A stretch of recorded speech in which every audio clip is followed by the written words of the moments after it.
La maîtresse m'a tellement répété que je n'étais pas une lumière, que pour ne pas la décevoir, j'ai décidé de devenir une ombre. Je ne suis pas totalement stupide, et je sais que les ombres s'accrochent aux personnes qui leur ressemblent le plus.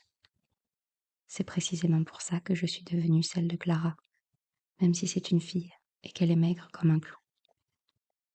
Ces différences mises à part, on est pareil elle et moi. Elle non plus n'écoute jamais rien de ce que dit Madame Rock. Elle préfère flirter avec le ciel, qui nous nargue de derrière les fenêtres. Parfois, quand les nuages sont bien blancs, ils se reflètent dans ses yeux, et on dirait alors de grands lacs, inondés de brume. J'attends ces jours-là avec impatience, parce que, même s'il arrive que le temps se gâte, je me sens quand même étrangement heureux. Avant cette histoire, tout le monde avait un meilleur ami dans la classe, sauf moi qui étais bizarre, et Clara qui s'en fichait royalement. Je crois que ça lui était égal, parce qu'elle s'entendait tout aussi bien avec les oiseaux. De temps en temps, il lui murmurait des choses à l'oreille, et ça la faisait tellement rire qu'elle penchait la tête en arrière, comme si elle avait reçu un coup de poing. C'est quand je l'ai vue faire ça pour la première fois que je me suis dit qu'elle était vraiment chouette comme fille, et qu'elle méritait sans doute que je m'intéresse à elle. Je suis née un 21 décembre. Mon père m'a expliqué que c'était le jour le plus court de l'année, et au départ, ça m'a paru injuste, parce que ça impliquait que j'avais moins d'anniversaires que les autres. Maintenant, ça ne me fait plus rien. Cette année, j'ai fêté mes 11 ans, et de toute façon, personne n'y a pensé.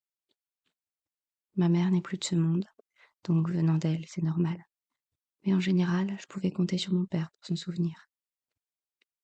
Comme il travaille de nuit, j'ai attendu jusqu'au lendemain matin au cas où son horloge intérieure était décalée, mais ça n'a rien changé. Devant lui, j'ai fait comme si j'avais oublié moi aussi, mais ça m'embêtait quand même de ne pas marquer le coup. Ça faisait déjà un petit moment que je me demandais où habitait Clara et à quoi ressemblait sa vie en dehors de l'école. Alors je me suis dit qu'il était peut-être temps de le découvrir, et que ça pouvait être ça mon cadeau. Ce jour-là, j'ai tellement regardé l'horloge que ça a dû l'énerver, parce qu'elle s'est mise à tourner moins vite, juste pour m'embêter. Quand Madame Rock nous a enfin libérés, j'ai fait exprès de traîner pour laisser à Clara une longueur d'avance. J'ai eu un peu peur à l'idée de la perdre, mais elle portait un blouson jaune qui faisait concurrence au soleil, et ça m'a rassurée de constater que même sans le vouloir, elle me guidait comme l'aurait fait une amie. Elle s'est arrêtée devant une maison qui avait l'air toute ridée, à cause des fissures dans les pierres. Autour des fenêtres, il y avait des volets rouges écarlates, et comme j'aimais bien dessiner, je les ai regardés attentivement pour m'en souvenir plus tard. C'est à ce moment-là qu'elle m'a sauté dessus. Dis donc, Gaspard, tu me suis? D'habitude, je n'aimais pas mon prénom, mais dans sa bouche, il paraissait doux et fondant comme du caramel. Pas du tout, j'ai menti. Je vais chez un copain. Dommage, je t'aurais bien montré ma collection de planètes. Je m'attendais à tout sauf à ça. J'ai dû avoir l'air intéressée parce qu'elle a éclaté de rire et que, sans demander mon avis, elle m'a pris par la main et m'a conduit jusqu'à sa chambre. Ce que Clara appelait sa collection de planètes, c'était une boîte à chaussures remplie de billes étincelantes. Elle en a attrapé une et elle a dit: cette planète-là, si elle est bleue comme la nuit, c'est parce que le soleil ne s'y lève jamais. Heureusement, il n'existe là-bas qu'une seule route. C'est la spirale rouge qui tourbillonne ici. Grâce à elle, personne ne se perd, et les gens savent toujours où aller. J'ai pris la bille, et je l'ai observée attentivement. Au départ, j'ai trouvé ça décevant, mais j'ai louché un peu, et des étoiles se sont mises à scintiller dans l'azur translucide de la sphère. Ça m'a bouleversée. Celle-ci a-t-elle poursuivi en me tendant une bille turquoise. C'est une planète aquatique. Malheureusement, les gens qui y vivent ne savent pas nager. Alors ils finissent par se noyer? J'ai demandé. Elle a secoué la tête et elle a dit: tu vois ces éclaboussures vertes? Eh bien, ce sont des nénuphars. Pour se déplacer, les habitants de la planète sautent dessus, comme des grenouilles. Elle a penché la tête en arrière pour laisser place à un grand éclat de rire, et c'est là que ça m'a frappée. Si elle riait autant, Ce n'était pas à cause des histoires qu'on lui racontait. C'était plutôt parce qu'elle avait accès à un tas de choses extraordinaires qu'elle était la seule à remarquer. C'était vraiment incroyable qu'elle accepte de me les montrer. J'avais beau réfléchir, je ne pouvais pas imaginer mieux comme cadeau d'anniversaire. À partir de là, Clara est devenue ma meilleure amie. C'est pour ça que je n'ai pas pu me défiler quand elle a voulu suivre la maîtresse. Moi, je n'avais pas du tout envie de devenir l'ombre de Madame Rock, mais elle avait confisqué la planète préférée de Clara, et on avait peur qu'elle l'abîme avec sa maladresse d'adulte. Madame Rock habitait à quelques rues de l'école. Quand on est arrivé chez elle, le jour était déjà en train de tomber de l'autre côté du monde. Heureusement, je n'ai pas eu le temps de me dire que j'avais peur du noir, parce que Clara avait besoin de moi pour établir un plan. Le plus simple, selon elle, c'était que j'attire la maîtresse dehors pendant qu'elle se faufilait à l'intérieur. Ça s'appelait une diversion. J'étais sur le point de m'exécuter quand, par miracle, une fillette d'à peu près notre âge est apparue dans le jardin. Ça alors, je me suis exclamée. Madame Rock a une fille? C'est bizarre, a murmuré Clara. L'autre jour, elle a dit à ma mère qu'elle n'avait pas d'enfant. J'étais un peu perdue, parce que je savais que la maîtresse avait beaucoup de défauts, mais que j'ignorais que c'était une menteuse.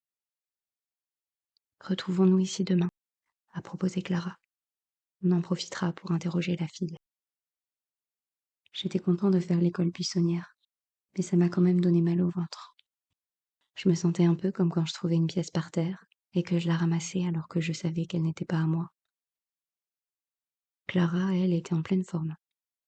Elle m'a empêché de frapper à la porte, et à la place, elle a introduit l'une de ses billets par le trou de la chatière. On l'a entendue rouler sur le carrelage, et quand elle s'est arrêtée, une voix a demandé. Qu'est-ce que c'est? C'est la planète des hirondelles, a répondu Clara.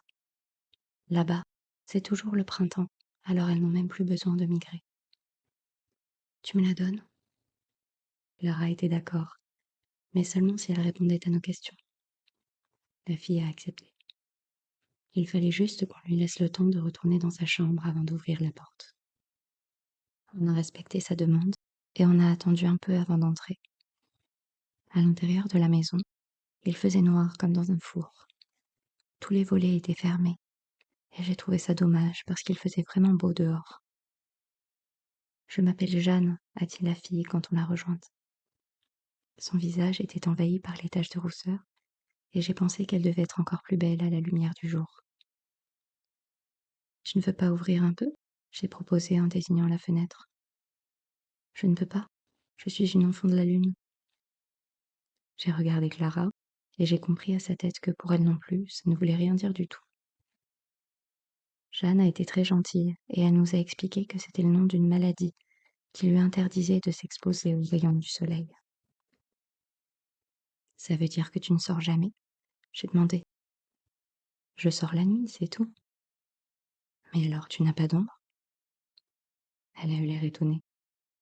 Elle a pointé du doigt la petite forme grise qui se balançait timidement derrière elle, et ça m'a serré le cœur, parce que je me suis dit que c'était tout ce que sa lampe de chevet pouvait lui offrir. Ce qui me plaît avec les ombres, c'est qu'elles rebondissent sur les gens pour colorier le monde. En avoir une bien grande et bien noire, c'est la preuve irréfutable qu'on existe bel et bien quelque part sur cette planète. C'est une merveilleuse consolation, une ombre, et ça m'a paraissé injuste que celle de Jeanne soit si fragile. Il y en a d'autres, des enfants comme toi? A demandé Clara. Bien sûr. Certains ont même le droit de sortir, mais seulement s'ils portent une combinaison pour se protéger. Et toi alors, pourquoi tu n'en as pas? C'est à cause de ma mère. Elle dit que les autres se moqueraient de moi, qu'ils me feraient vivre un enfer. Les autres, c'est une invention, a déclaré Clara. Dehors, il n'y a pas d'autres. Il y a juste des gens comme toi et moi. Et après un silence, elle a ajouté. Je vais t'en trouver une, moi, de combinaison. Jeanne a souri. Mais, comme elle ne connaissait pas bien ma collectionneuse de planètes, je suis prêt à parier qu'elle ne l'a pas vraiment cru. Quand ils ont appris qu'elle avait manqué la classe, les parents de Clara l'ont privée de sortie. Ça m'a laissé du temps pour penser à Jeanne et à toutes les choses qui étaient plus belles à la lumière du jour, comme la cime enneigée des montagnes ou les bulles de savon. J'ai été traversée par des milliers d'images, et pour ne pas qu'elles m'écrasent, je me suis mis à les dessiner. Je me suis appliquée, parce que je voulais offrir mes dessins à Jeanne, pour lui donner une idée de ce qu'il y avait dehors. Ensuite, j'ai réalisé qu'elle avait sûrement déjà tout vu en 1000 fois mieux dans les films, et j'ai tout déchiré. Parfois, la maîtresse a peut-être raison quand elle dit que je ne suis pas une lumière. Laura et moi, on a rendu visite à Jeanne quasiment tous les jours dans le secret de son jardin. On avait très peu de temps pour discuter, parce que sa mère la surveillait du coin de l'œil, mais on s'en fichait, parce qu'à notre âge, une seconde suffit à devenir amie. Un soir, Lara est arrivée avec un gros sac à dos, et elle m'en a tiré un vêtement étrange, qui m'a fait penser à celui qu'enfilait mon grand-père quand il s'occupait de ses ruches. Quand elle l'a vu, Jeanne a poussé un cri, et je me suis demandé si elle avait été piquée par une guêpe. En fait, elle était juste émue, parce que Clara avait tenu sa promesse, et qu'elle lui offrait une combinaison magique, capable de tenir tête au soleil. Le lendemain, Madame Rock m'a mis au coin, parce que j'étais encore moins concentrée que d'habitude. Moi, je n'avais qu'une seule hâte, c'était que Jeanne nous raconte sa journée. En arrivant là-bas, on a très vite compris que quelque chose clochait, parce que la maîtresse courait partout en criant son prénom. Elle a fini par s'éloigner en voiture, et on en a profité pour s'approcher de la maison. J'ai remarqué que Jeanne avait ouvert les volets de sa chambre, et ça m'a fait chaud au cœur. À l'intérieur, il n'y avait personne, mais ça me paraissait impossible qu'elle soit partie sans nous dire au revoir. J'ai regardé autour de moi, et c'est là, sur le rebord de la fenêtre, que j'ai aperçu la bille. Elle était dorée comme du miel, et au milieu, il y avait une forme noire qui ressemblait à une silhouette. Je l'ai montrée à Clara, et on a souri comme des idiots, parce qu'on comprenait tous les deux ce que ça voulait dire. J'étais tellement soulagée que mes yeux se sont fermés tout seuls, et derrière mes paupières, j'ai vu Jeanne qui marchait vers le soleil. Dans son sillage, il y avait un petit bout de monde, tout noir, qui n'existait que grâce à elle.